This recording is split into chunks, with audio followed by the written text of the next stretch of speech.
बिस्मिल्लाहिर्रहमानिर्रहीम। अस्सलाम वालेकुम। हिबा इस्लामिक चैनल में आपको खुश आमदीद कहती हूँ। आज की वीडियो का टॉपिक है डिप्रेशन और डिप्रेशन से कुरानी इलाज।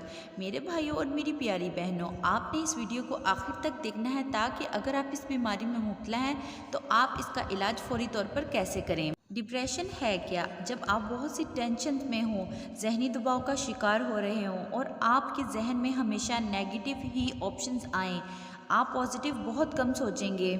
जब आपको डिप्रेशन होगा तो आपको समझ नहीं आएगी कि मुझे डिप्रेशन है, लेकिन सामने बैठे इंसान को एक नॉर्मल इंसान से अलग दिखाई दे रहे होंगे। जब आपको डिप्रेशन होता है तो क्या क्या इलामत ज़ाहिर होती हैं? सबसे बड़ी इलामत तो नेगेटिविटी की होती है। इसके बाद गुस्से की, सर का घूमना, दिमाग का सुन होना, कानों में शोर आना, मैदे का ख़राब हो जाना, इन सब कामों की शुरुआत जहनी दबाव से होती है। सबसे पहले मेरे भाइयों और मेरी प्यारी बहनों, हम मुसलमान हैं और हमें डिप्रेशन को अपने ऊपर भारी नहीं होने देना चाहिए। हमें जितना भी जहनी दबाव हो, हमें अल्लाह की तरफ रुजू करना चाहिए, हमें नमाज़ों की पाबंदी करनी चाहिए। अब चलते हैं अपने अमल की जानिब। ये अमल बहुत ही मुजर्रब है और बहुत से लोगों का आजमाया हुआ है। आपने करना यह है कि सूरत तौबा की आखिरी आयत आपने पढ़नी है।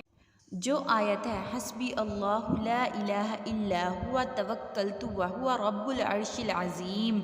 तर्जमा: मुझे अल्लाह ही काफ़ी है, इसके सिवा कोई माबूद नहीं। मैंने इस पर भरोसा किया और वही अर्शिल अज़ीम का मालिक है। चलते फिरते, उठते बैठते इस आयत का विर्द अपनी ज़ुबान पर रखना है। और अगर किसी को ये अमल मुश्किल लगता है तो वो पांचों नमाज़ों में से किसी भी एक नमाज के बाद तकरीबन 100 मरतबा इस आयत को पढ़े। इंशाल्लाह इस बीमारी से शिफा मिलेगी।